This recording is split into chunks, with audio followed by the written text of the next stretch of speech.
আকাশের ফেরেশতারা ওকে চিনত আসাসিন। হুজুররা বুঝবে, আপনারা বুঝবেন না। ওই নামের উপাধি নিয়েই কবিতা লেখছে কারিমার ভিতরে শেখ সাদি রহমতুল্লাহ আলাইহি। তাকাব্বার আসাসিলরা খারে কর, ওই সপ্তম আকাশের উপাধি নিয়ে বিদায় ও মনোযোগ দিয়ে কথা শুনতে দিবে না। ও তো আমাদের কারণেই বিতাড়িত। পরিবেশটাকেও নীরব নিঝুম রাখতে দিবে না।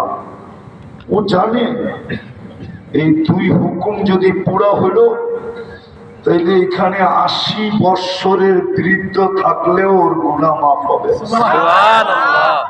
90 বৎসরের থাকলেও মাফ হবে। দিলে ও দিবে না।